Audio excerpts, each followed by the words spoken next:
There's nothing like snook hook sets at dawn or catching a tarpon in the moonlight. Find your next fishing trip made easy on fishingbooker.com and experience the magic of the Sunshine State or any other destination on your fishing bucket list. Book a blue water adventure in search of sailfish or go snapper fishing with the kids. With over 6,000 captains and trips to choose from, planning your next one just got a whole lot easier. Download the Fishing Booker app on the Google Play or App Store, or visit them online at fishingbooker.com to book your trip today.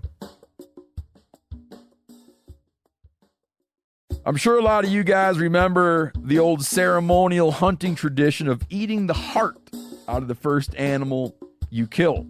Meat from those organs are among the most nutrient-rich foods on the planet. You can get those same benefits your ancestors craved via convenient daily capsules from Heart and Soil. Find out more at heartandsoil.co. And remember, use code MeatEater for 10% off your purchase. Welcome to the Wired to Hunt podcast, your home for deer hunting news, stories, and strategies. And now, your host, Mark Kenyon. Welcome to the Wired to Hunt podcast. I'm your host, Mark Kenyon, and this is episode number 358. And today in the show, I'm joined by DIY bow hunter Heath Cisco to discuss in detail exactly how he locates, studies, and moves in on top-tier whitetail bucks.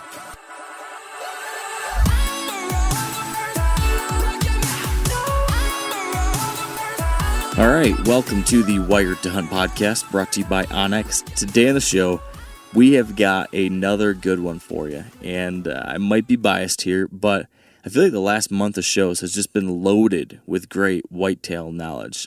Joe Rentmeester, Andy May, Justin Hollandsworth, and now Heath Cisco. That's just a stacked lineup of deer hunters, and that, of course, is by design. Hunting season's quickly approaching, and as all of our preparations are ramping up as we head into hunting season, I want to make sure that we're ramping up the podcast and all the knowledge that we can bring you to. So we're going to continue that in the coming weeks and months. We've got some really great how-to stuff coming up, and today's episode definitely fits right in there with that. You know, Heath Cisco is a very experienced big buck hunter from Ohio. He's been involved with filming for Don and Candy Kiske, The Learning Curve, and Whitetail Addictions, where his most recent hunts have now been airing. He's hunted in a variety of places all across the country, ranging from farm country scenarios to hill country, and all along the way, he's targeted top-tier bucks, just pushing himself year after year after year to become better. And here's the thing. Whether or not you want to shoot a doe or a young buck or any buck or a big mature buck, whatever it is, whatever your goals are, you can learn from somebody like this, because I think that when you've got a guy who is setting high standards for himself and he's figured out ways to meet those goals, it's someone that's had to learn a lot, who's had to test a lot of new ideas, who's failed a lot, and then try to figure out new approaches. And then they have to do that over and over and over again, trying to get over that next hump, over that next personal goal. You can learn a lot from somebody like this, regardless of what your goals are. And I think that I certainly did, and I think you will too learn some things from Heath. And here's the other thing that's pretty interesting, is that Heath is actually hunting buddies with Justin Hollandsworth, our guest on the podcast last week.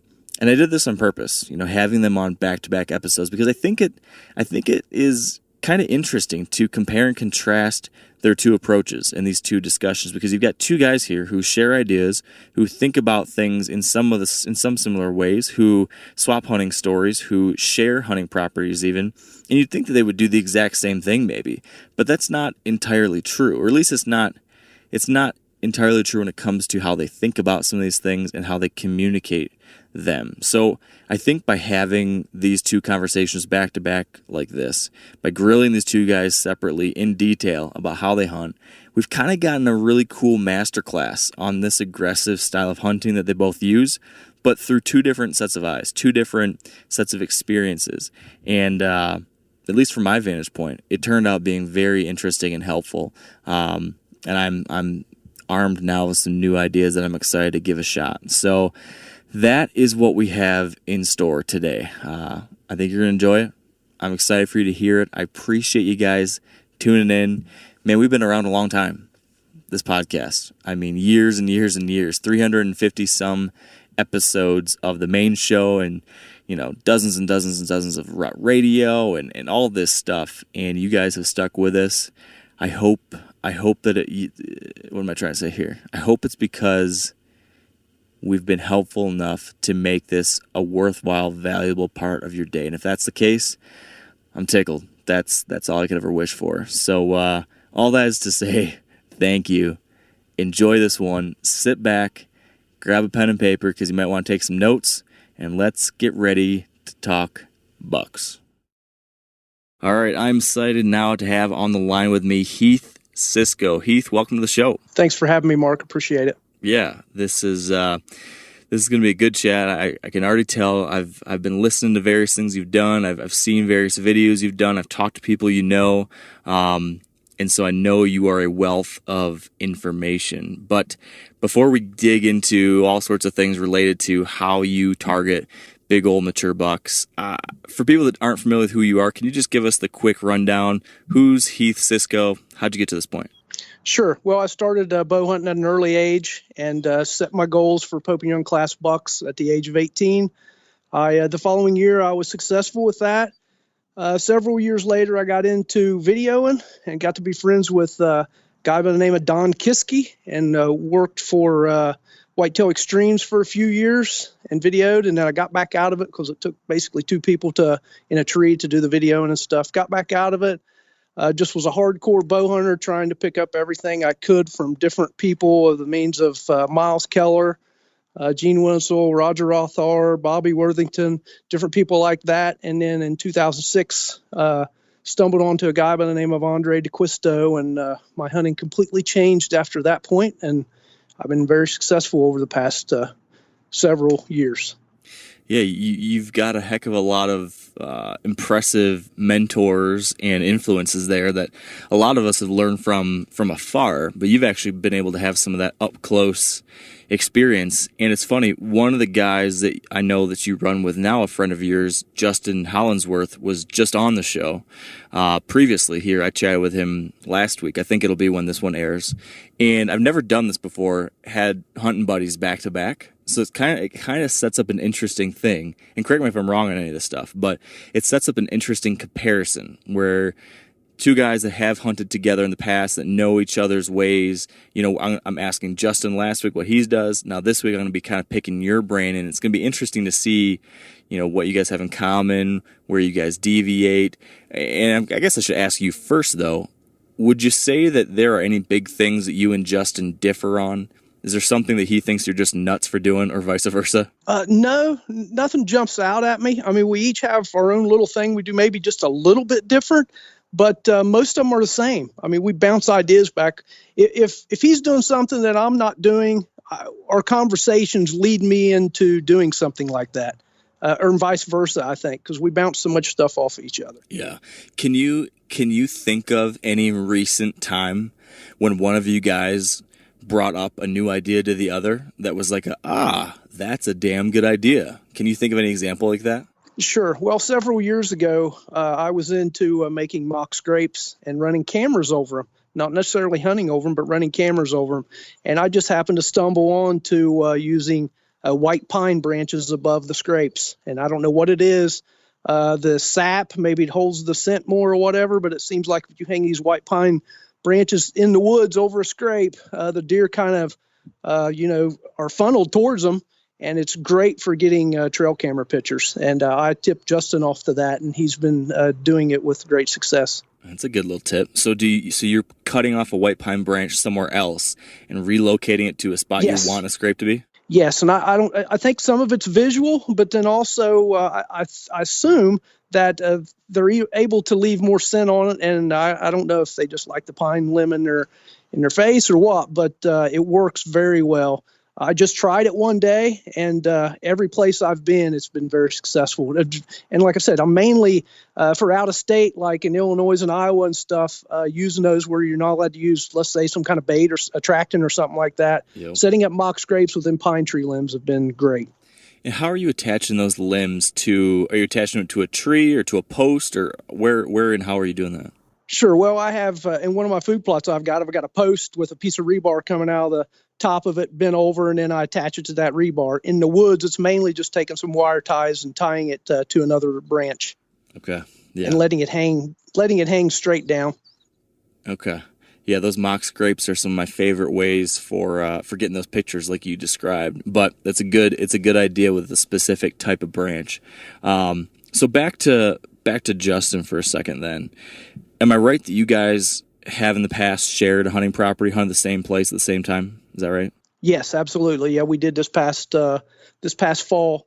We were hunting on an Illinois farm together, and he actually seen the buck that I took a couple days from stand, and then I got out there and was able to get on him and get him down. Yeah, that's what I saw. And so here's my question then about that is, what's the dynamic like when you guys are sharing a hunting property? Because I think this is something that I've encountered but haven't really talked to other people about. Like, what are some of the right ways or wrong ways to manage that when you've got two serious hunters or several serious hunters who are hunting the same place, and in the back of their minds they have a certain spot they want to hunt, and there could be some competition going on there, or I don't know, how do you guys manage that so it doesn't become a negative thing where someone's jealous or upset because someone gets the better spot or somebody killed the other guy's buck that he really wanted or anything like that? How do you manage that? Sure, and you got to watch that because, like, me and Justin are really good friends, and we share information on the properties that we hunt in Illinois. And so I use some of his information to actually tag this buck that I did. And it's not that he couldn't have done it, but when he was out there for his 3 or 4 day time span, it just didn't work for him. He was basically unlucky. He picked one stand, and the deer was by another one, and then it just didn't work out for him. Me, when I went out there, I just got really aggressive and jumped right in on his bed and ended up killing it. And he was tickled to death for me because we had other deer to hunt. So it's okay if you have several deer to hunt. If you only have one particular buck that you're both after, that could get a little hairy. Yeah. So do you guys pick different times to hunt, or when you guys are there together, do you have a system for who gets first pick of what spot they want to hunt or anything like that? We usually don't do that. I mean, it's just whatever works out for him. Like, I could have went out the same time in late October that he did, but I just decided to give him 4 days on hunting, and then I would jump in afterwards. That way I had the whole farm to myself. Gotcha. But at times, we may be out there at the same time during the rut, and we'll just use each other and try to team up and take advantage of opportunities. Okay, that makes sense. So I want to rewind now a little bit to something you mentioned at the beginning. You said that when you were 18 or 19 years old, you pretty quickly jumped into having some kind of goal attached to your hunting, and you decided you want to try to kill Pope and Young buck. And I've heard recently that you've continued to advance that goal to now you're targeting 170 plus whitetails, ideally. I'm just kind of curious to hear, what was that process like for you, going from just trying to figure out hunting to then deciding you want to set a 125 type goal and then bumping that up year after year to where you are now? Why do you do that? What's that process been like, and what are you trying to get out of that, if you know what I mean? Sure. So for one, trophy hunting isn't for everyone. So each person's got to set their own goals and do what they want to do. I don't look down on anybody for targeting smaller bucks or even does. It's their own personal choice. When I was 17, 18 years old, I was hanging out with a couple guys that were older and had taken Pope and Young class deer. And I just wanted to step up. I killed a couple bucks and wanted to step my game up. The following year, I was able to meet that goal. And I just kept, my goal every year was at least a 130 class deer. And then it would jump up to, a couple years later, it would jump up to a 140. And then, I can't say it's slowly progressed because it's backtracked several times and stuff as well. I went down in score, and then some years I didn't kill a deer. But it's just a goal I set for myself. And so going through the whole process, in the beginning, it was like, can I kill a good buck every 2 or 3 years? Then it got to a point to where, okay, I'm doing that. I want to kill one every other year. And then it got to where I wanted to kill a good one every year. And when it got to that certain point of killing one every year, I kept raising the bar on score-wise. And it's not that I try to set my goal to kill a bigger deer than what I killed this year next. It's just a personal goal I set for myself. So like in Ohio, my goal at the beginning of the season is a 170 class buck. And I'll pass up really good deer to try to meet that goal. But when it gets close to December, when our gun season comes in, after December, if I'm not on a really good buck, my standards drop and I try to hunt a really mature buck. And then come into late December and January, that really mature buck may be a 120-inch buck. It may be a 140-inch buck. But that's what I'll target. I'll change my target goal towards the end of the season. Do you ever find yourself upset because you passed on a buck, like a 160-inch great buck in mid-October that in December you would have loved to get a shot at and then you don't? Or are you always pretty happy with that just because it was the process and that pushing yourself that you were really going for? Well, in the beginning, when I first started setting my goal higher and higher, yes, it was. I was upset a couple times because one of the bucks I passed was a 160-some-inch 10, and 3 days later it got hit by a car. Oof. And the reason I passed him is because I just knew he could be a booner class next year, and that was kind of tough. But over the years, just like this year, I passed up a really good buck in Ohio, a couple of them, and then ended up killing a lot smaller deer, but it was an older age class deer. And you set your goal. That's what you're going to do. I'm happy with it, especially now that I got a camera with me all the time. It's just like I've killed the buck. I've got him on film. It's great footage. I can show my family, and that's satisfying enough for me. Yeah, that is fun, and you can kind of relive that moment over and over, and that's still pretty cool. Yes.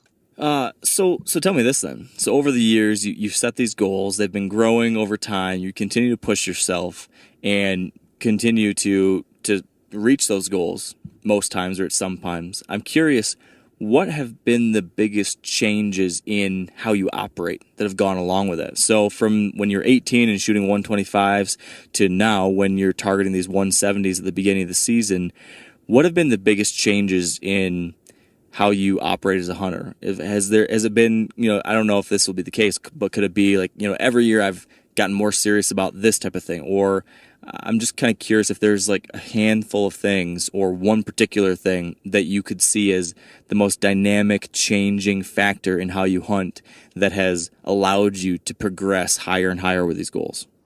Sure. I would say there's several things. For one, I've taken my scouting to a whole other level. Used to, all my scouting was done in January and February, and I would lay out my plan to hunt particular farms during the rut the following year. And I would already pre-hang my stands, get all my spots set up. And that worked, but it didn't work great because some of the farms just don't have the caliber of bucks that I'm after. And I would spend time in there just knowing that a buck was of the caliber I wanted on the farm when in all actuality there wasn't one. So I'm running cameras now to determine which farms actually have the deer, plus scouting on top of that, because a lot of times you can hang cameras on a farm and not get pictures of a big buck, but there could be one in there. I just run multiple farms, do a lot more scouting, and I hunt. I try to hone my skills. Let's say I got pretty decent at killing bucks during the first week of November. Well, what do I got to do to kill one the last week of November? What do I got to do to kill one the first week of October? What do I got to do to kill one the last week of January?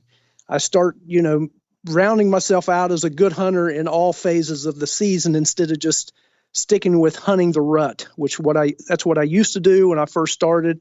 It was just hunting the rut, spending as much time in the woods and on a stand as possible, and just waiting on one to walk by. And are you honing those skills simply by just spending more time focusing on those time periods, so actually being in the stand at different parts of the year? Or are you doing anything on top of that, like, I don't know, reaching out to other people and asking your buddy Andre or your buddy so-and-so, like, hey, how are you killing bucks in January or whatever it might be, and then starting to try to proactively find these ways to kind of sharpen the blade for each different part of the season? Or maybe studying past history. I don't know. Are there any specific ways you're doing it other than just being out there? Sure. Well, and like you said, I'm looking into people who are having great success early season. I started having really good luck in early season, first couple of days of season, which normally I wouldn't even hunt. I would hold off, save my vacation for the last week of October, the first 2 weeks of November. Now, after talking to, in 2006, like I said, when Whitetail Addictions came out, completely changed my outlook on pursuing whitetail. Just the aggressiveness tactics that Andre applied, and his hunting is he loves October, and I hardly hunted in October back then. So what I did was I started listening to him, listening to other people, and started going in and trying things. And I would try something. I would try setting up a certain way on a buck, in a feeding area on acorns in second week of October. And then if that didn't work, well, then I would try to find his bed, move in closer. It's trial and error. Listening to people that you believe in and taking their tactics and applying them in a hunting setting and figuring out what works. And when it works, you just build off of that. And that's what I've done. And then picking his brain, and same way with picking Justin's brain and several other people, and just trying to apply that and seeing what works and honing my skills. Yeah. Justin was talking the other day about how one of the biggest kind of shifts for him when it went from having kind of average success to above average success was when he started pushing outside of his comfort zone. That was his big thing, was getting outside of the normal, getting outside of the routine, getting uncomfortable, doing things that usually he would think, oh, I shouldn't do that. But once he started doing those things, then he started learning more, growing more. Would you agree that was kind of a similar transition you went through when you started being more aggressive with some of those DeQuisto tactics and whatnot? Absolutely. So basically, I was real conservative, set back, only hunt certain farms, certain places at certain times. I relied more on the rut to get the bucks up and moving. And now I go in and I scout. I run cameras. I scout, boots on the ground, try to locate travel corridors, beds, and hunt bucks accordingly. And I hunt specific bucks. And then, it was always... my main thing was it was fear of failure. I didn't want to screw it up. I finally started getting over that hump, because if I screw it up, I screw it up. But if I don't push the envelope and get in there and try to make it happen, I'll miss out on an opportunity. The last 10 years, I've had so many great bucks that I've had the opportunity to hunt, but I kind of tiptoed around and set back. Now I get in and just get after it and make my first hunt count. And if it doesn't work, I tear down and I move to another spot, scout out, hang, and I make that hunt count.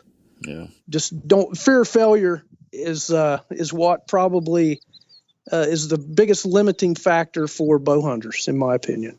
Yeah, I can definitely attest to that. I've certainly had a long period of my hunting career where that was kind of the state of operation, where I was constantly just trying not to screw it up. I was just so worried about blowing a deer out that you can just become paralyzed and never really put yourself in a position to succeed because you're so worried about messing it up. So it's a great point.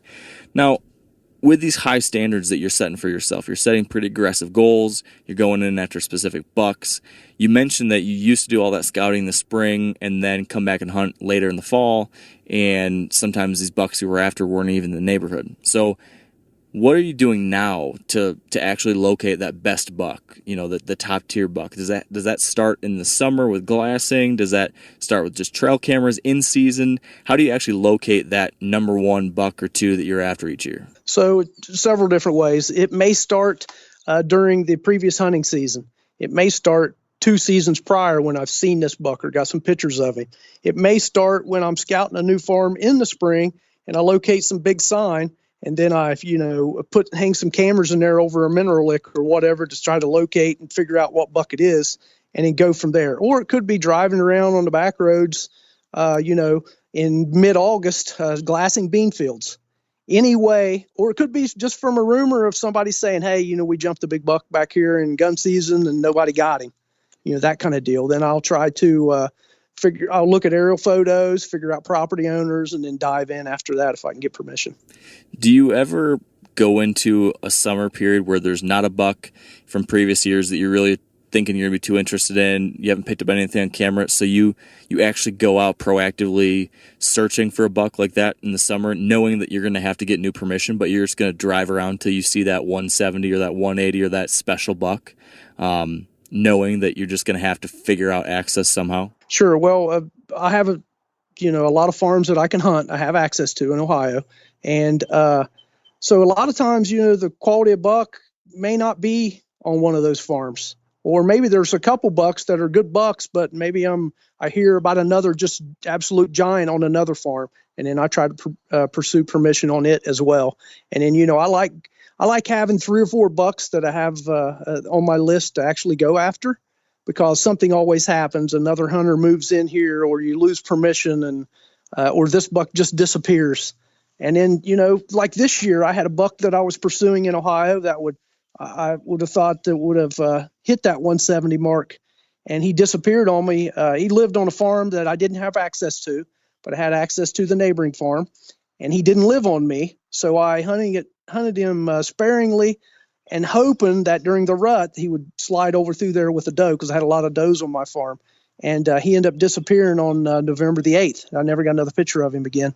Never seen him. But I can't say I was somewhat in the game, but it was a rut game that I was playing. I was hoping one of the ladies would drag him over, and it just never happened. Yeah, it's a risky game to play. You just never know. Sure. And I was not able to locate another huntable buck of that caliber. So I spent my season looking around trying to find a buck like that, and end up getting on an older age class buck in late December, and was able to take it in January. Nice. So let's keep talking summer. Can you walk me through your summer glassing? Is that simply a matter of driving around the neighborhood by properties you already hunt? Or do you have, do you ever look at the maps and say, man, this is just a good looking area, I want to explore this spot, and start driving around? And I don't know, any specifics as far as how you try to locate summer bucks in that way? So I'll take a few trips in my truck, glassing bean fields from the road, and I've had some success with that. Some pretty good success with that. Then other ones, there'll be like a hidden bean field, or a isolated CRP field, to where I know some deer hang out throughout the summer, maybe staging to go on out to the road where maybe beans are and stuff. So I use that a little bit. I mainly try to run my cameras in different, let's say, water holes, because when it gets real dry in the summer, you find seeps in the side of these hills, and then maybe there's a pond. And in Ohio, you're allowed to run minerals.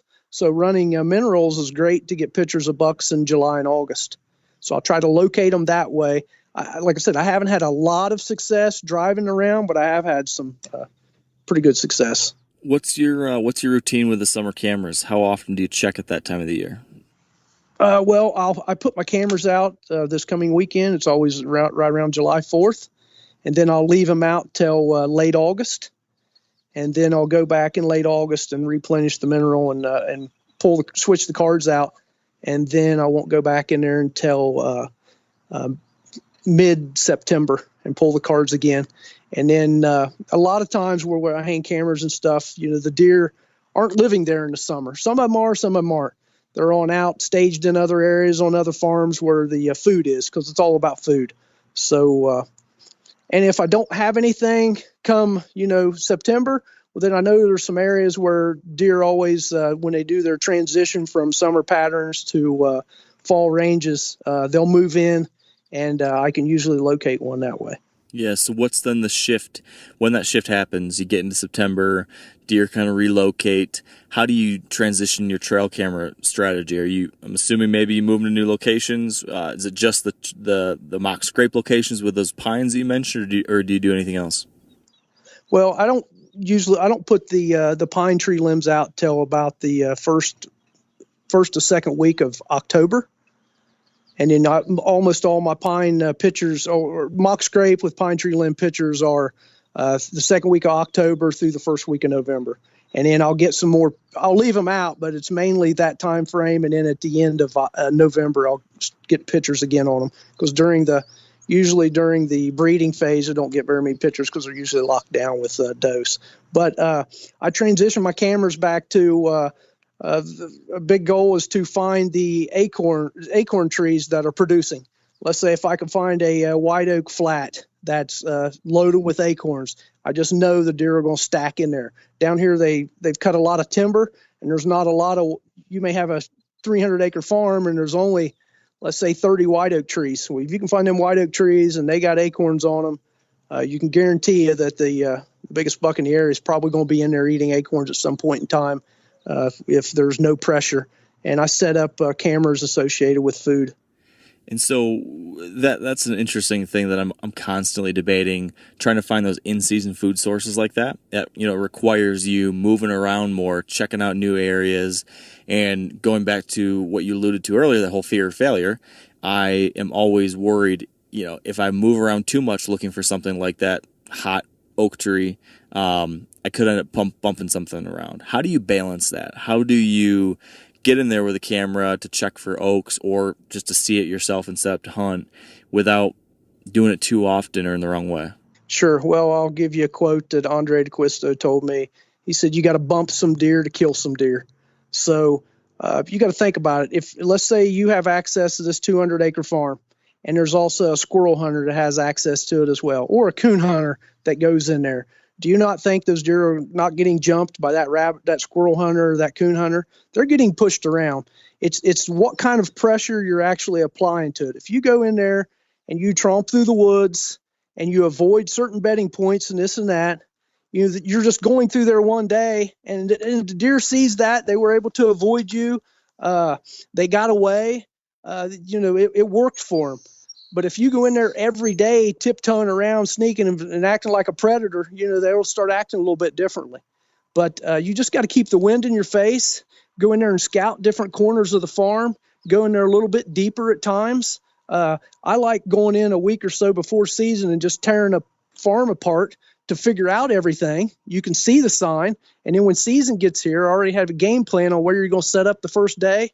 And then once you hunt there the first day, tear your set down, scout around just a little bit, tiptoe. Don't let your scent blow into the bedding area. Don't go up there and push the bedding spots, and just set up again on fresh sign and hunt it and just continue moving around. And then as the season progresses, you should be figuring a lot more out. Then if it gets to the time frame like happened to me last year in Illinois, where it was the last week of October and you still haven't been able to get it done, but a roundabout where that buck's bedding, dive in there, scout it out, and hang a set on their bed if everything works out right. Now, a lot of you guys are familiar with the old hunting tradition of eating, some organ, the heart or a chunk of liver off the first animal you kill. I had that when I was a little kid, and it was a big deal. Organ meats were always prized by frontier people who knew the importance of getting a lot of different minerals and nutrients. And as often is the case, those guys were onto something, because organs are among the most nutrient-rich foods on the planet. And you can get the same benefits your ancestors craved via convenient daily capsules from Heart and Soil, made exclusively from regeneratively raised, grass-fed, and finished cattle. Heart and Soil's unique freeze-drying process means all those important nutrients are trapped in, ensuring you experience every one of the benefits of nature's superfood in a clean, convenient, taste-free capsule. Find out more at heartandsoil.co, and make sure to use code MeatEater for 10% off your purchase. That's heartandsoil.co. Use the code MeatEater. We've all seen plenty of gadgets and fads come and go, but here's one product that stood the test of time: Seafoam Motor Treatment. Lots of hunters and anglers know that Seafoam helps engines run better and last longer. And it's really simple. When you pour it into your gas tank, Seafoam cleans harmful fuel deposits that cause engine problems. I'm talking common stuff like hard starts, rough engine performance, or lost fuel economy. Seafoam is an easy way to prevent or overcome these problems. Just pour a can in your gas tank and let it do its job. Now, you probably know someone who's used a can of Seafoam to get their truck or boat going again, because people everywhere rely on it to keep their trucks, boats, and small engines running the way they should the entire season. So, help your engine run better and last longer. Pick up a can of Seafoam today at your local auto parts store or visit seafoamworks.com to learn more.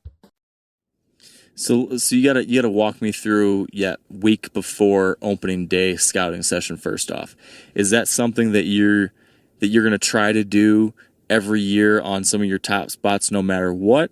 Or does it have to be like you have to get that right wind and it has to be a rainy day or a really windy day or something that allows you to be particularly stealthy with it? What are some of the qualifiers there? Sure. So if I have my choice, I would prefer to go in during the day when it's going to rain that night.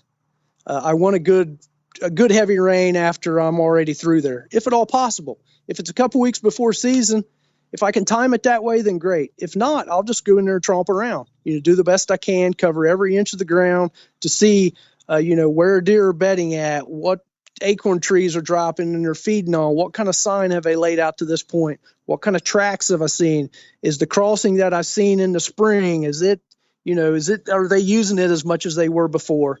Because it's a week or two before season. So I go in there that one day, tear it apart, and then leave, and I'm not back in there again till I'm going in there that morning to hunt. You said something that kind of stuck with me. You mentioned about some of the things not to do. You said if you're walking all over too often, sneaking around like a predator, you might spook these deer more so than otherwise. So when you go out and do this pre-season scouting session and you're going in there that one day and you're tearing it apart to learn everything just before, are you actively trying to be louder than you had to be? Are you trying to kind of be like, hey, I'm a farmer walking through here, or I'm just like a random dude walking with my dog? Or do you sneak and you can kind of just get away with it? So the 2 week before, usually I just tromp through there. I try to keep the wind in my face as much as possible. That way, if I do jump a buck, he doesn't get wind of me. He'll just know that something scared him up out of his bed or whatever. But I tromp around a lot. I want to leave no stone unturned. But then when I go back into hunt and then I do my scouting, then I kind of tiptoe a little bit. I keep my wind out of the bedding areas that I found 2 weeks prior. And then I just go down and look at this crossing. I go up there and look at this tree and see if they're, eating acorns, or it started dropping, or if I seen a big rub over here, does it still look like they're using this trail? Then I'll jump over and hunt those. Do you have any kind of system for recording everything you find? Do you mark up maps? Do you write down in a journal what you saw? Or do you just kind of store it in your mind and just remember the very most important stuff? Well, used to, I just wrote down in logs. I kept everything. I'd have an aerial photo and I would write down different things I've seen and where my tree stands were, the sign and stuff. Now, I can't say I've used it, but because I just this Father's Day discount they had for Onyx, I just purchased. Justin Nice. talked me into that, so he's a good salesman.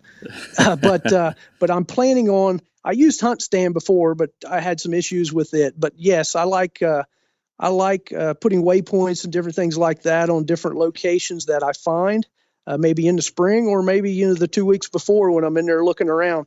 But usually, if it's just 2 weeks, well, it's not going to leave my memory. I'll remember it pretty good. So yeah. Now, what about the scenario you outlined there, where you're walking through and you bump a deer, and he doesn't wind you, but you bumped a buck? Let's lay two scenarios. One scenario is the week or two before the season, and then the second scenario is actually in season. You're scouting in season and you bump the buck. Would you do the exact same thing? Would you go right to the bed and look at it, or would you back away and say, okay, I bumped that buck out of here, but I don't want to mess it up anymore. I'm going to wait until hunting season. What's your next move after you bump a buck up? So it depends on if I bump it pretty close, then I'll just stand there and look around and survey the situation, and then try to, if I need to move over 20 yards, if I need to go up there and look at his bed just to see what he will see, what he can see, I will do that. If I'm purposefully going in to jump the buck out of a certain bedding area, then once I jump him, I'm going to go over and check out what he's stand up there by his bed, just to kind of try to find his travel route into that bed. And then I'll back off, hang my stand, and then I'll be there the next morning. But I definitely don't, during season, go in, jump a buck. I don't purposely go in and jump a buck unless I'm going hunting the next morning during season. Now, how do you actually do that next step when you described actually going in there, standing in the buck's bed and trying to learn how he comes in and out and what he's doing? Can you walk me through exactly what you're looking at, exactly how you kind of read the clues? Sure. So, like I said, if I'm purposefully going in to jump a buck out of the bed, for one, I know what the wind direction is that day, and that tells me where this buck's probably going to be bedded from where I seen, let's say, a couple weeks before or the prior spring. I'll get the wind in my face, head into that bedding area, and just, ease forward, and eventually, hopefully, jump that specific buck and see exactly where he's bedded and where he runs off. When I do that, I'm thinking, okay, the wind this morning at, let's say, 7 o'clock in the morning was blowing this way. It's still blowing this way. It's coming out of the north, let's say. So if I know that he's going to try to get as much nose wind from that bed as he can before he gets up into it, if the wind had stayed constant that day. So I'll figure out how they're kind of J-hooking into that bed, whether he's coming in out of a ditch down below it, walking straight up towards it, or he's coming down a ridge and just making a little loop out into that bed. Then I'll set up my stand from there to hopefully the next morning. Usually when I go to hunt a buck's bed or look for a buck's bed, if there's going to be a rain that night, it's a perfect situation because it'll wash away my scent. And then I have maybe a day or two to play with it. If it isn't going to rain, but the wind's supposed to remain constant in the same direction the following day, I have more confidence in going in there knowing that if I jump him, I can set up on that and the wind's going to be the same the next morning and he's going to take the same travel path more or less into that spot again and I can take advantage of it. Mm-hmm. But I would not do that if today the wind's coming out of the north, I'm going in there and jumping a buck out of his bed, but tomorrow morning it's supposed to be coming out of the south. I would not do that. I want the conditions. It could change, but I want the conditions to be the same wind that day as it's going to be the next day. We're on the same wavelength, Heath. That was exactly what I was going to ask you about. What type of scenario would you have to be in to do that, to actually proactively go in there and try to bump a buck out of his bed? Like, is that when you get to desperation mode and you're thinking, all right, I got to make something happen? Or I don't know, what gets you to the point where you decide that you're going to go and use that strategy other than just the consistent wind direction thing, which you just mentioned? Sure. Well, one of the main things is you got to know when to lay back and let things, develop themselves. And then you got to know when you got to lay on it and get it done. I've set back too many years in the past and just waited on things to develop, and maybe the neighbor kills it or maybe the buck disappears, knowing the roundabout area buck's bedding in. What I usually do is hunt travel corridors, food sources and stuff in early October, the first week or two. Then when it gets into the going on the third week, and if I'm getting nervous that something's going to happen to this buck or whatever, I don't think that I'm going to be able to have time to get it done, then I'll get aggressive. It's the same way out in Illinois this past fall. Justin had 4 days to go out there and hunt, and he went out there and hunted and seen the buck a couple times. It was the last week of October. I got out there on the 28th. I didn't have time to screw around. We knew this buck was in this block of timber. I'd scouted it before, not that season, but in the years past, and I kind of knew there was several knolls or fingers that these older age class bucks like bedding on. So it was supposed to rain that night. The wind was supposed to stay consistent the following day. So I dove right in there after I suspected that most of the deer would have been moved out into the field. Dove in there, scouted out several points, located a couple big beds, some big rubs, and a couple big tracks. And I could see kind of how I knew by the lay of the land and the way the wind was going to be blowing that how they would, I assume, would be approaching the bed. And I hung a stand, and you can see in the video on Whitetail Addictions to where the bucks were looping right in. They got a little nervous. The wind was gusting back and forth a little bit, and they decided for some reason they wasn't going to bed under this big hedge apple tree where all these beds were, and they decided to cut down the bank to go to the other bed, and that's when I was able to take my shot. Yeah, I saw that. I was struck by the timing of your scouting session because, like you mentioned, Justin had been seeing this buck going out to a field, and so I feel like the first thing I would have thought would have been I don't know what I would have done. You had to go into a bedding area in season and try to scout it out, but you planned it in a way so that that buck would hopefully be already on his feet heading to the food source. I think I remember hearing or seeing in the video or somewhere that you headed in there like 4 o'clock in the afternoon or 4:30 in the afternoon to go scouting. Maybe I'm wrong on that. Correct me if I'm wrong. But secondly, how did you plan your route in there so you weren't spooking a bunch of deer?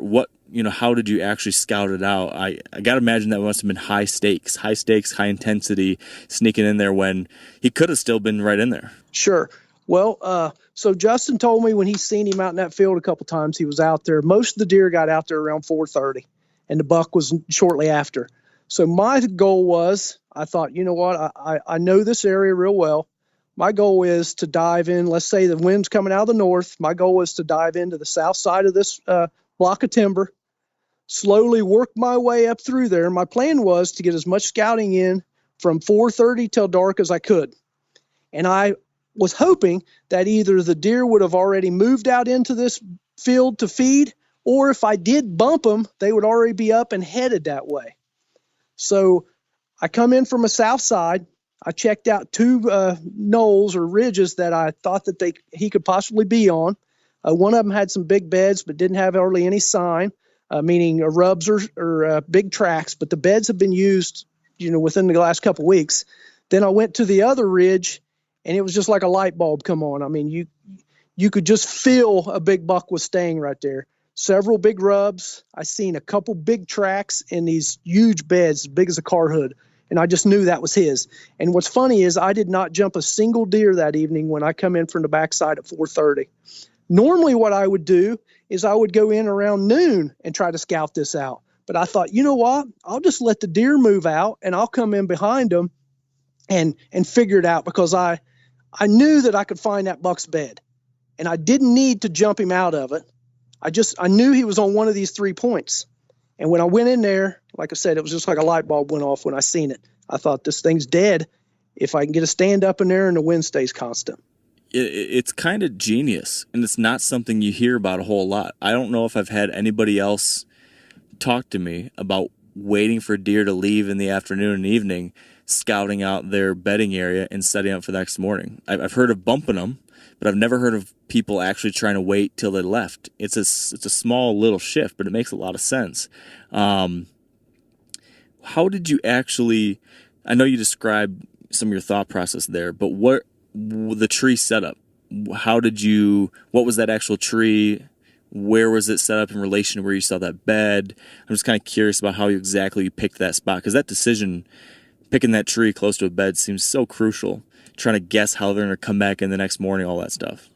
It definitely is. And the only way you can learn that is to screw up, set your stand in the wrong spot on numerous occasions before you start figuring things out. Every situation is a little bit different, but I know that these bucks weren't going to just come from a south end of the farm and walk in with a nose wind and walk straight up to that bed. I knew they were feeding to the north. So I knew that they were going to have to make a little bit of a loop to just get enough of that bed to where they felt comfortable to walk up into it. So basically, the bed was northeast of me, about 30 yards, if that makes sense, with a northerly to a little bit of a northwest wind. So I'm off the edge of that wind just a little bit. Yep. So I'm kind of southwest of the bed. The bed is northeast of me with a mainly north wind, but a little bit of west to it.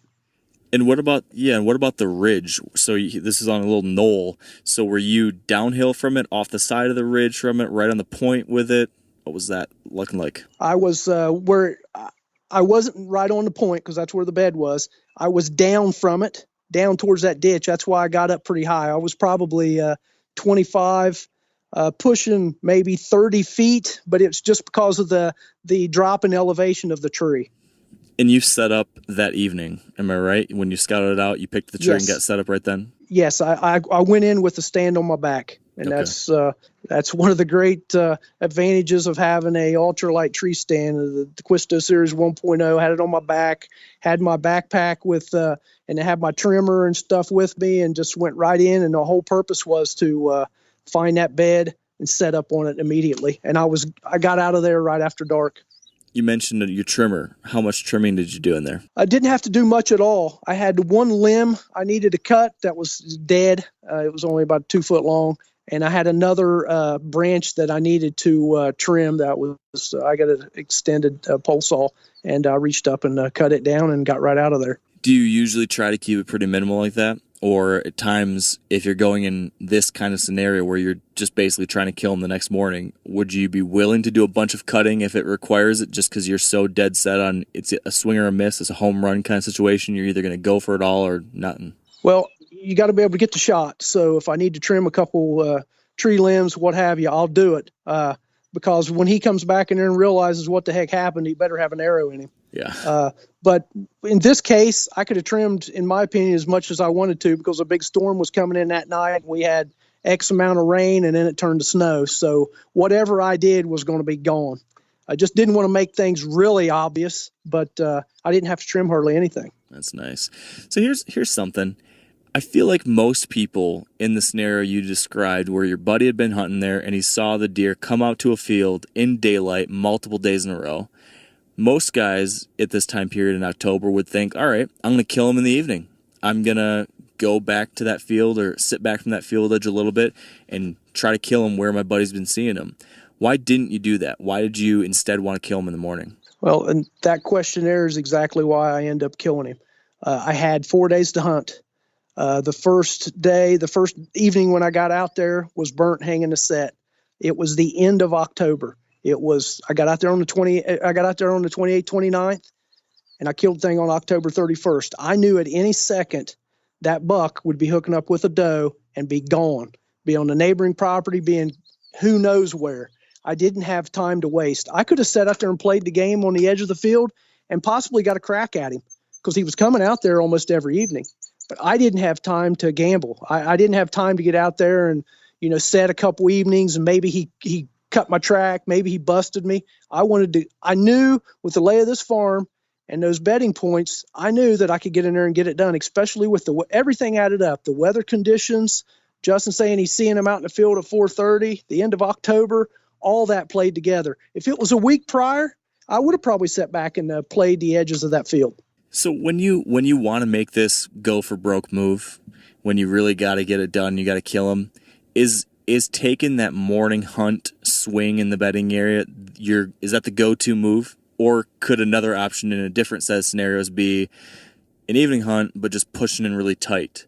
I'm kind of curious about that. So a couple things. In my opinion, late October like that, the morning hunt in his specific bed is the way to go, because that's where he's coming to. If I'm hunting the edge of a field, I know he's coming out in that field, but Justin said he come out in that field 2 different times in 2 different spots. So do I take a gamble and get over here in this spot and he comes out in the other one?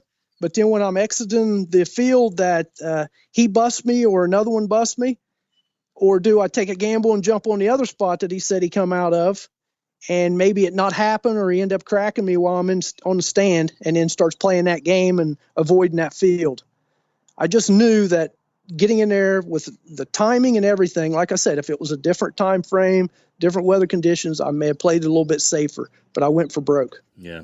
How early do you try to get in for those morning hunts? Because I feel like that's always the biggest worry, especially in October, is that these bucks are going to come back to bed earlier than you'd normally, or earlier than you'd want them to, and then they might beat you there. How early did you try to get in there? Sure. So when I'm targeting a buck bed and going in and hunting that specifically bed, a couple things. I play the weather. If there's a storm late in the afternoon, it could possibly keep them bucks out feeding longer the next morning. If the moon, I go off the moon guide. I go off the overhead and underfoot moon times. If it's a red moon and it's saying those bucks are going to be feeding within the first couple hours of daylight, that's the time to jump on that bed, because they're going to be late coming back to it. And like I said, the weather trumps moon, always trumps moon. If I can play the weather conditions, that's what I'll do. That's whatever's going to keep them on their feet longer in the morning. That way they're delayed getting back to their bed. But when I go into a hunt, everybody does it a little bit differently. I know that Andre and Cody, they get in there. They don't get in real early. I get in real early. I get in there at least a half an hour before daylight. I like things to settle down and get situated, because, packing camera gear and all that kinds of stuff, and just get comfortable. And it takes me a lot longer to get to my spots, because I make sure I don't, break a sweat, stay as clean as I can and quiet as I can, and slip right in there. Okay. What if you do everything you do everything you described, you do everything as best as you possibly can, you're in the right spot, the conditions were right, you picked the right area, but he comes circling in, and the wind swirls, or he comes in just a little bit different than you thought, and he busts you. Your high risk, high reward scenario doesn't pan out, and you spook the buck. What is your game plan after that? How would you adjust? How do you relocate him? Sure. First off, that was a great learning experience. You tried it. He did something a little bit differently. You learn that for the next time. What I would do is I would back off. I would move to another location in that woodlot, maybe that there's some good sign, good travel, and I would hunt that. Or I would back off and just go hunt another buck for a day or two, and then bounce back in there. Not necessarily into bed, but maybe hunt the edge of the field to see if he's still coming out. Because they're not going to. I mean, if he cracks you on that bed, more than likely he's not going to come back to that bed, and he's just moving over 2 ridges. You know what I mean? So it's not a. So you just got to. No, it could be. But most of the time what I found is, no, they just move. I mean, he may move over 2 ridges. He may move to the south end of the farm. He may move to the neighbors. But, I could sit back and play this game, and he may move there anyways. Why not go in and, if I know where he's at, go in and get it done, or at least make an opportunity for myself. If I fail and don't succeed with that opportunity, then I work my butt off to get me another one. Yeah. What about the actual ways when you said you go hunt a different spot on the farm or go hunt a different farm? When you're trying to pattern a new situation, pattern a new buck or repattern a buck or relocate him, you've got cameras out. You've talked about that. I know that you're scouting in season, walking around, moving around, but what are you specifically doing to try to find a specific buck? Is it simply doing all those things with one buck in mind and just adjusting off that? Or are there any particular things you do when it's, hey, I want this buck? Like, how do you tighten the noose on him? So, for one, it depends on what time of year it is. Every situation's different. If it's early season, I'll do these things. If it's mid to October, I may do this. If it's the last week of October, I may do this. And then if it's the rut, it's just a crapshoot. Or late season's completely different. I'll sit back and watch fields. I mainly go in and try to scout and find the biggest sign I can find, and then find the biggest tracks. Especially if I already know a buck is on that farm that I'm wanting to target. Usually I can go in there and look for the biggest sign and find the biggest tracks, and that's usually him. I have done that before, and it turned out to be just a big bodied, let's say 130 inch, and I'm trying to kill a 170. It just depends. Some of these deer, heck, if you get pictures of them, you need to go in and inspect the area where you're getting pictures, especially if you got them over a scrape, and see what kind of track you got, what size of track. Is there any identification things that you can note about that track? And then if there is, if you can measure it, when it's not skewed in the dirt, and you may see that track 2 days later and say, oh, that's him, because here's that sign, and then start building off of that. How big of a track does that have to be to get your attention? Well, I mean, I like 3 to 3.5 finger track when I'm looking at them. One that's not skewed in the dirt where it's slid or whatever, but I'm looking at the track. I put 3 fingers in it. If it's bigger than that, that gets my attention. I try to look, and if you can see where they've, let's say, walked down the edge of a creek or whatever, there's a couple things you look at. Older bucks are usually the bigger bucks, of course, and older bucks, they start getting arthritis and stuff like that. So they have a little bit wider shoulders, and their arthritis and stuff, and their back legs and stuff, and their spine, their feet, their back feet don't completely cover their front track. So if you look at a track, it's 3 fingers wide or wider, that back foot does not come all the way up or cover the front track. That usually is an indication that it's an older buck, especially if the shoulders are a little bit wider and the back foot goes on the inside just a little bit of that front track. So that makes sense. Yeah, it does. But what do you do when you find that track? So you're out there, you're poking around, you come across this big track. It's a 3.5 finger track. You see these things and it tells you, okay, yes, this should be a big old buck. Do you stop and say, okay, I got the intel I need? Or do you follow that track a ways? I'm curious, what are your next steps after that? Okay, so it depends on where I found that track. If I've scouted before and I know that they bed on this ridge here, and I find this track and it's headed away from that bed, but it's still a couple hundred yards from the food source, I look at how I can take advantage of that particular spot. Or in my mind, how they're going to work their way up through there. Let's say there's another rub on up the on up the hill, let's say 60 yards. So I'm thinking, okay, I cut his track here. Here's where he crossed the creek, especially if there's multiple, there's a fresh track and then maybe a couple old ones of what looks like the same track. Then I'm like, okay, here's how he's headed into that bean field or whatever. I can take advantage of south wind by hunting here, or I can take advantage of a north wind by hunting here, and then go ahead and throw a stand at it and set on it. And that's how you're going to find out whether he's moving in daylight in there or it's a different buck. Now, a lot of you guys are familiar with the old hunting tradition of eating, some organ, the heart or a chunk of liver off the first animal you kill. I had that when I was a little kid, and it was a big deal. Organ meats were always prized by frontier people who knew the importance of getting a lot of different minerals and nutrients. And as often is the case, those guys were onto something, because organs are among the most nutrient-rich foods on the planet. And you can get the same benefits your ancestors craved via convenient daily capsules from Heart and Soil, made exclusively from regeneratively raised, grass-fed, and finished cattle. Heart and Soil's unique freeze-drying process means all those important nutrients are trapped in, ensuring you experience every one of the benefits of nature's superfood in a clean, convenient, taste-free capsule. Find out more at heartandsoil.co. And make sure to use code MeatEater for 10% off your purchase. That's heartandsoil.co. Use the code MeatEater. We've all seen plenty of gadgets and fads come and go, but here's one product that stood the test of time: Seafoam Motor Treatment.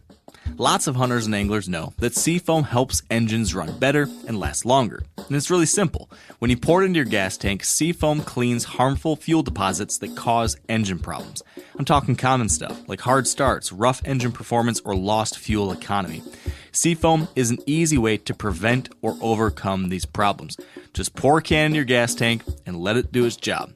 Now, you probably know someone who's used a can of Seafoam to get their truck or boat going again, because people everywhere rely on it to keep their trucks, boats, and small engines running the way they should the entire season. So, help your engine run better and last longer. Pick up a can of Seafoam today at your local auto parts store or visit seafoamworks.com to learn more. I heard you say somewhere that you feel that mature bucks, especially in certain different types of areas, lay down more or less sign. So I think you said that you'd seen in hill country, the bucks left a lot less sign, while in farm country, you'd see a lot more. They just tear stuff up. Yes. Is that still true? Do you still feel like that's the case? And just elaborate on why you think that is? So a couple things. For one, every deer is different. They each got different temperaments. Some of them are just angry, mean bucks that are dominant and they tear up everything. And then some are kind of, it seems like a lot of times the bigger rack bucks are kind of shy, kind of stay back, aren't really hardcore going into the rut kind of bucks or whatever. But what I do is, in hill country, what I found is the deer density is a lot less. And the deer travel a lot farther, and they don't leave as much sign is what I found. I mean, me and a buddy of mine was hunting a 200-inch class buck a few years ago, and you would have never thought, other than tracks, that there was a buck of 150-inch range on that whole farm. There just was zero sign, but there was big tracks, and we were getting this giant on camera. Then you go to another farm, let's say hill country, or not hill country, but a farmland farm. It may have 2 or 3 130s on it, and it looks like a world record's in there tearing up jack. I assume because of the population, higher deer density, more competition, they're laying down a lot more sign. In the hill country, it's fewer bucks, fewer deer, and there's not as much competition, and they travel a lot farther, I'm assuming. And just like I said, the temperament of the deer. Yeah. That makes sense. Would you say then that a big track is the number one most important piece of sign to work from when you're looking for these kinds of deer? Well, I like to see big rubs, don't get me wrong. But I definitely like to see big tracks. And for example, a deer I found dead out in Iowa this year had one of the biggest foot tracks that I've ever seen. And it had the crappiest rack that you've ever seen. But then again, I know out there on Andre's farm, they found a 250-inch non-typical that had a track the size of a small doe. Wow. So that doesn't. So if you can add, if you take several things, if you can get a picture of a buck, whether at a mineral lick, mock scrape, or whatever, and know that specific buck was in there that day, and you can look at that track and associate that track with him, that helps you. If all you see is little small tracks in that scrape, but that buck was in there the day before, then hey, he doesn't have a very big track. But if you go in there and you haven't got a picture of this buck on that scrape for 3 weeks, then all of a sudden he shows up one day, and when you check the cameras all these other times, all you've seen small tracks, then that buck shows up and you check the camera and you see them giant foot tracks, then you know what to look for. Yeah. Are there any other things like that when it comes to behavior differences or any kind of difference between your farm country hunting versus your hill country hunting that you've noticed over the years with how deer are acting or how you need to adjust? Like I said, in hill country, it seems like they move a lot farther when there's not much pressure, especially during the rut. In farm country, they move a lot too. They just don't, cover as much ground, in my opinion. And but definitely, like in hill country, and even in farm ground, a lot of times the bucks are traveling areas that there's not a defined trail. There's not a, worn a dirt trail. They're kind of, moving through the area on their own. For instance, I had this one wood lot that had a high fence through it, and there was a good buck in that area. And he was a cagey buck that I'd had pictures of for 2 years. And I wasn't hunting him that year because I was after another one, but I wanted to figure out where he was crossing down through that woodlot because there was a high fence through there. I say high fence, a 4-foot woven wire fence with a strand of barbed wire along the top. And there was 2 openings in it where them deer could cross through. So I hung cameras on it. But when I went in there to hang cameras on it, there was a tree that fell across that fence. And I thought there's not going to be any deer crossing where that tree's at when they got an opening down here and an opening over there, because it would be awkward. And kind of, there wasn't any deer traffic across it that I could tell by just visually looking at it. I hung a camera on all 3 of those locations, and that buck, every picture I got on him was crossing where that tree was laying down. It was an out of the way path for him to get up through there, but he did not want to follow where all them other deer went. He wanted to pave his own way. Interesting. So that then makes me wonder this. So going back to your own personal history, right? You started targeting a certain size of buck or age of buck, and every year you've ramped it up more and more and more till now you're after the absolute top tier buck. Have you noticed a few? I mean, I know the generic things, but has there been anything or two that you've noticed about these absolute top tier 170 class bucks, 5-6 year olders, whatever they are, as far as their behavior? I know they're going to be more cautious. I know that they, are smart, et cetera, et cetera. But have you noticed any specific things that those types of deer do differently than the 4-year-old 140s that you used to be chasing? Sure. Well, they're not out there running around like crazy most of the time in the first week of November. Seems like the action starts picking up with those around the 6th or 7th from what I've seen. But then also seen too that most of them have smaller core areas. So you may go into a farm and think, this buck's nocturnal. He's just not moving, so I need to wait till the rut. Well, he's in there moving, but he's just got a small, tight area he's moving in. And then it just depends on personality too. Had a buck there a few years ago that was an older age class buck, and he was a traveler. I mean, you would see him all kinds of different places. So he didn't have that small core area. But most of them that I've seen, start talking about, 6.5-year-old deer or older, they got a small core area, and to kill them outside the rut, you got to get in that circle. So what about in the rut with that kind of buck? Do you stick with standard rut tactics when you're after that buck and just hope that you get lucky, or do you have to do anything different during the rut for that caliber? So what I found in several circumstances is hopefully you got some history of him during the rut prior to that. Let's say cameras, because you're talking about a 5-6-year-old deer. So hopefully you got a little bit of a history with him. If I see an area on camera that I got the previous year where he was at, let's say on a certain date the year before, I kind of play in my mind that I'm going to try to get over in that area around that same date, hoping that he's doing the same thing. A lot of times, too, these older bucks, they've been through this game several years, this rut phase, and they have learned which does come in first. Let's say, for instance, the year before, I got a picture of this buck hitting a scrape really hard in this one area the last week of October. Well, I'm gonna hunt and scout and hunt the sign, but that last week of October, when I got pictures of him the year before, I'm gonna try to get in there because I'm hoping that he does the same thing before. But I'm also playing my game of, okay, there's fresh sign over here. Here's what he's doing. This is what I need to do. During the rut, though, it's kind of a crapshoot. I mean, the doe can take him off to who knows where. And my opinion, I mean, I've struggled a lot in the rut. I say in the rut, meaning from, let's say, the 5th through the Thanksgiving.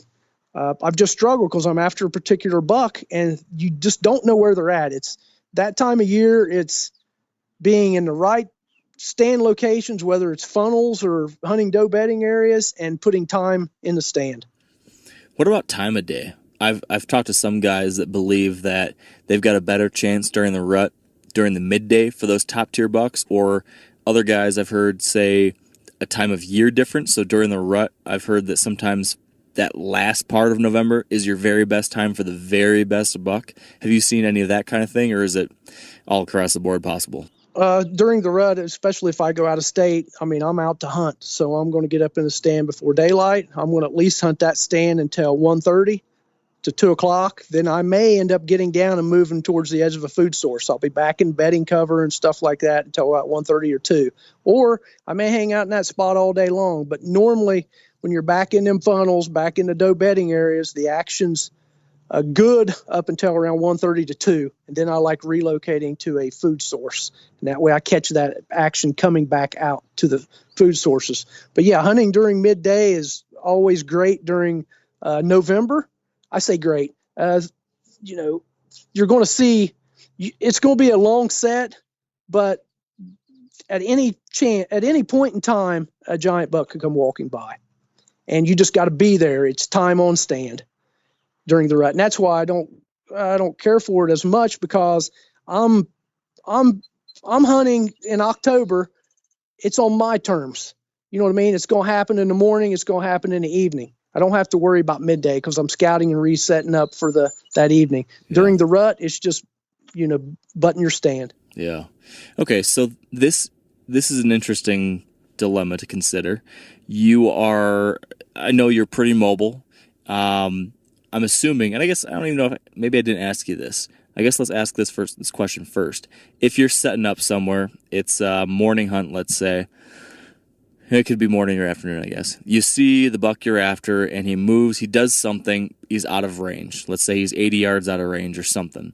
My question is, would you immediately tear down and move to go hunt that buck, at that spot you saw him? And so I guess the question is, answer me that for 2 scenarios. During the rut versus sometime in October. I'm curious if you would do things differently during the rut because it's more random versus mid-October or late October when they're on a little bit more of a pattern. Sure, I would definitely do it differently, each depending on the situation. During October, I would let I've seen one crossing, let's say 80 yards out in front of me at 8:30 in the morning. I would probably play it out till about 9:30, let things settle down. Then I would tear down my stand and I would slip up there. If I seen some things that led me to believe that, he's crossed here more than just once, I would definitely hang a stand and be back in it the following morning to hunt it and hopefully catch him crossing back there again at 8:30. At least give it a good shot to see what happens. And I may even set that evening on that spot if the wind plays out right. During the rut, and it all depends on the situation. If I'm setting in the spot, because I've seen all this stuff play out here before, then I'm going to set where I'm setting. If I'm going to stay where I'm at. If I'm just in a spot that is kind of mediocre or whatever, and I see that happen and one buck cuts through there and then possibly another one, I may tear down immediately and jump up there. What kind of situation would make you believe that you are in the spot? I know that it's always going to be various different things could be telling you that, but I'm just kind of curious if you could paint the picture of a scenario where you would say, oh yeah, this is the kind of spot that I'm going to stick it out in. What does that look like for you? Let's say possibly the downwind side of a bedding area on a ridge to where a lot of does are bedded in, and I've had little bucks and different things come up through there and clue me in on exactly where the bucks are traveling, or at the top of a ditch hunting a rut funnel, or at the at the where a bottleneck of the woods bottles down and heads over into another block of timber. But I've set those funnels on the block of timbers to where it narrows down and goes to the next one, and then 1 year everything's traveling right underneath of you. Then the next year you see 1 or 2 bucks and they're cutting across upwind of you, cutting across the open field and then cutting in. There's some reason they're doing that. Normally I'll jump over there if I see multiple deer go through that same area. Okay. But I've also screwed up and moved and looked back, and it was happening where I was at. So you just every situation's different, and you make the best decision you can, and you live with it. Yeah, I've definitely felt the negative effects of that decision on occasion myself. I've played the cat and mouse game the wrong way sometimes. Sure, and you can only learn from that by doing it and failing. Then you just learn from it. Yeah.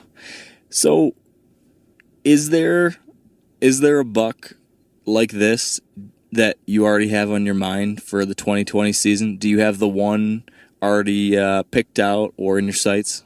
I have a couple that I'm hoping that show back up. Hopefully I'll be getting pictures of them here in the next month. And I've already got, I've ran through my mind several times on how I'm going to approach hunting it. This buck has been active before in early October, and he definitely gets active the second week of November. So we'll just I'll play it by ear. I'll scout, and when I see that I need to get in there, that's what I'll do. I got to know more. So he can get active in early October. So I'm curious, how are you going to monitor him leading into October? I know we've already discussed some of your generic ideas, but I'm curious specifically with this buck, how are you going to keep tabs or know when to strike early in October? And are you willing to go hard at him in early October, even though you'll get that maybe better chance in November? Or is it you want to go really hard in October because he's patternable, while in November he might be more random? What's the thought process there with this guy? Sure. So what I'll do is I'll hunt him the whole time, but I know in October from years past, last couple years, that he's been active on a certain feeding source the first couple weeks of the season. So I'm not going to dive in there deep, get on the bed or whatever. I'm going to actively hunt that feeding source when the conditions are good to go in there, like on high pressure days right after a weather front, a rainstorm or whatever come through. When I know it's primo deer activity evening, I'll jump in there and hunt. In the morning, this buck in early October, I don't have figured out. So I'm gonna have to hang back. When I hunt in early October, it'll be hunts that aren't. I'm not jeopardizing a lot. I'm not giving up a lot.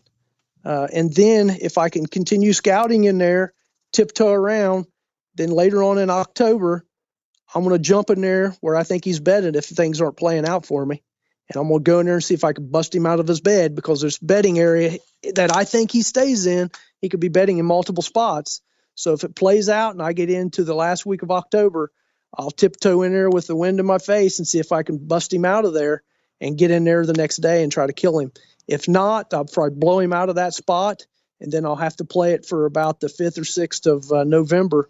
And knowing that he prefers these different doe bedding areas, and I'm going to hunt those doe bedding areas and funnels in between. You've a couple times throughout our conversation, you've alluded to these spots that or that you think he's bedding in. And I haven't drilled down more into that, and I should. Can you describe some of the types of setups that you typically find these bigger, older bucks choosing as bedding areas? There's a handful in my mind that I can think of, like, hey, if I'm expecting, or if I'm trying to figure out where a buck might be bedded, I'm going to guess, well, my first guess on this property would be this thicket here, or it would be this knob on a ridge or something like that. I'm curious what the generic types of scenarios you look for when trying to find those buck beds. Sure. Well, it's just by trial and error mainly.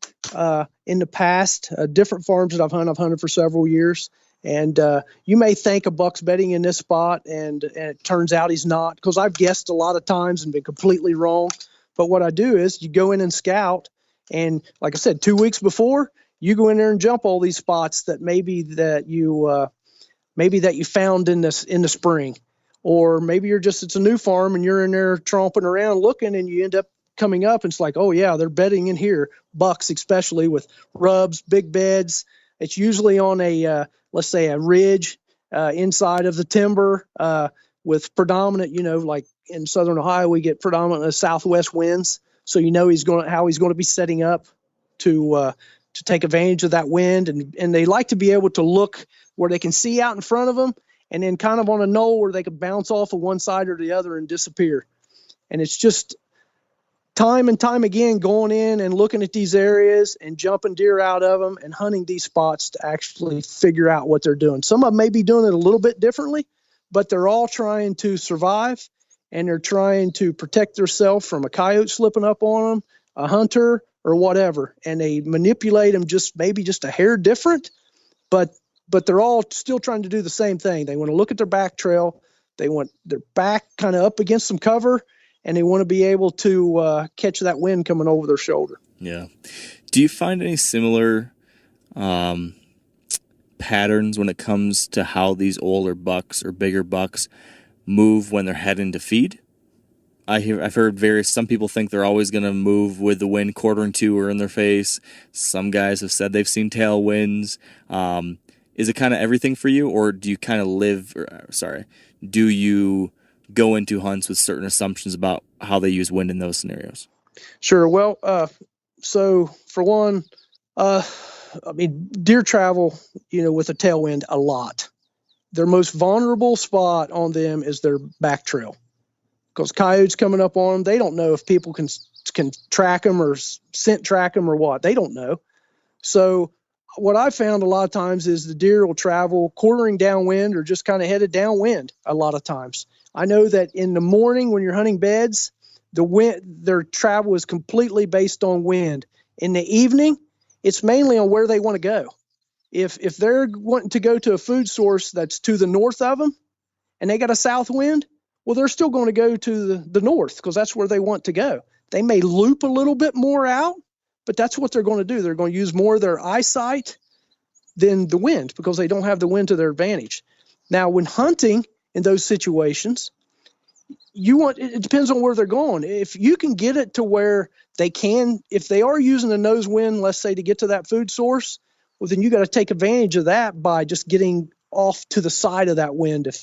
If you could see what I'm talking about, you just want to be off to the side to where, he thinks he's comfortable with what wind he's getting, and you're just on the edge of that. Yeah. Where your wind's blowing down that way, but he's too far over to one side to get it. Yep. But it's not impossible. You're saying that he might come out there with it blowing right out into the middle of the field, completely away from him, making it super safe for you as a hunter. But, you've seen some bucks do that sometimes too. Sure, absolutely. And like, for instance, you got a north wind, the buck's bedded to the south. He gets up out of his bed. Let's say the wind isn't that strong that evening. So the buck's back here messing around, doing whatever they do, feeding, maybe making some rubs, making scrapes or whatever back in his bedding area. He hasn't moved too far. He feels comfortable in that little 50-yard bubble because he's been laying there all day.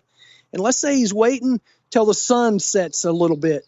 And then he's moving over closer towards the field, and he's starting to catch them thermals coming from out in the field back into the woods.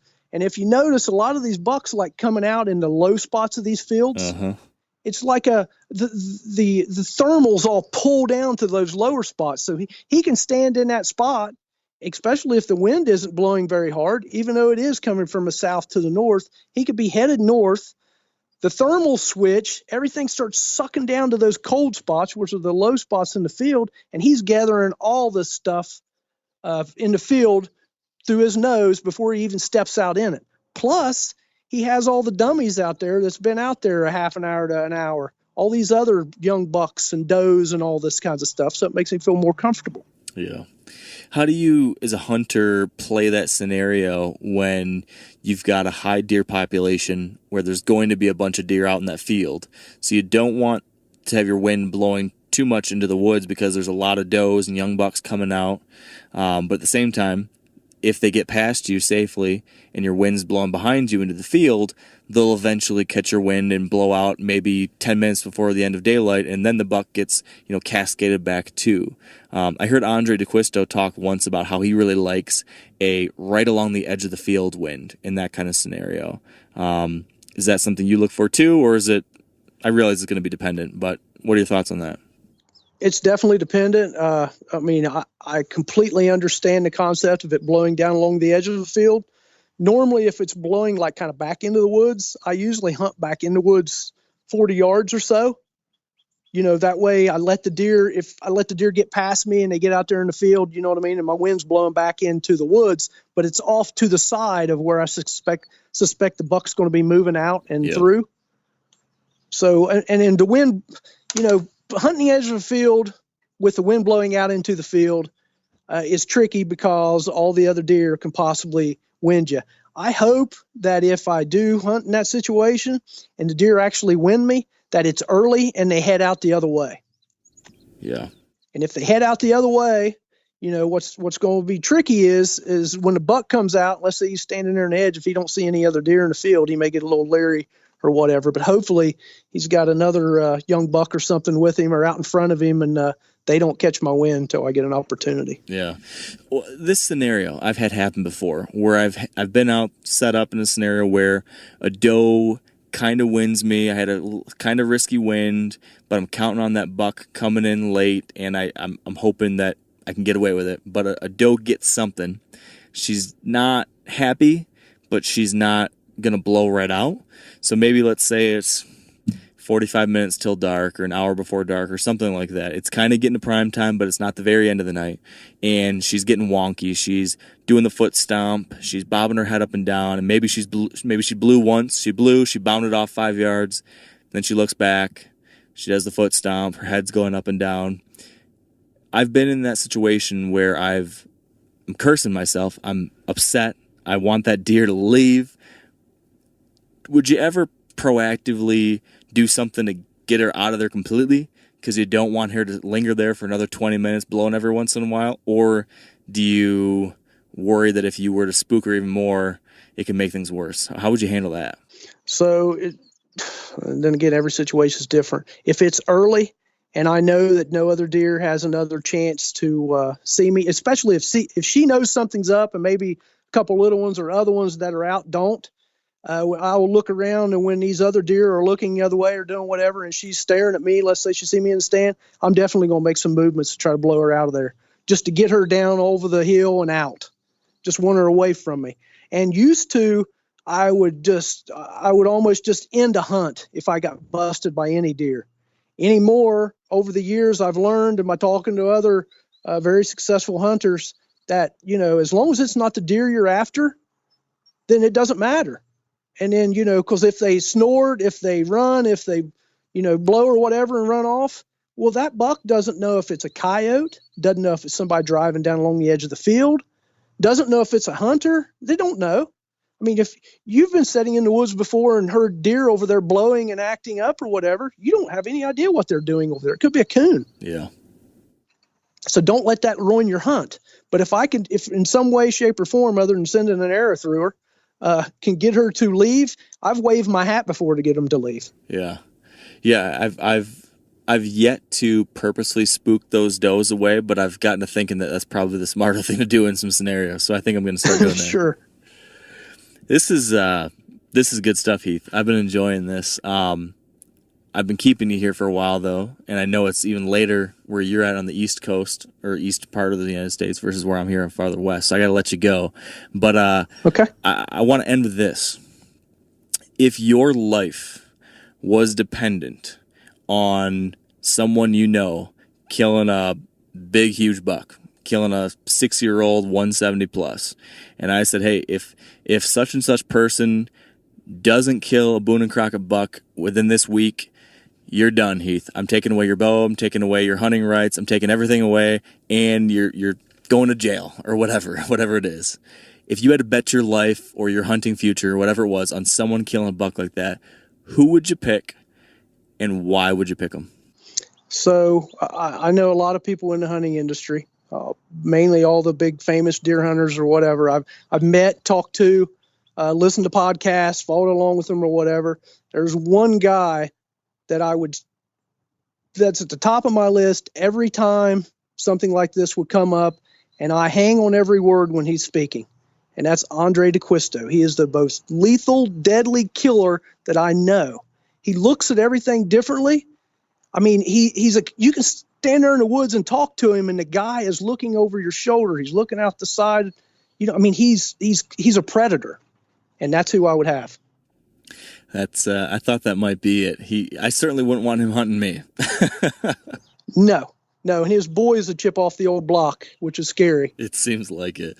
So Heath, if people want to follow along with your hunts this year or anything else you got going on, where can they find that stuff? Sure. My videos are on Whitetail Addictions, and you can go to a Lone Wolf Custom Gear YouTube channel and watch them, and look for all the new equipment coming out from Lone Wolf Custom Gear. They got their .5 stands coming out that are less than 6 pounds.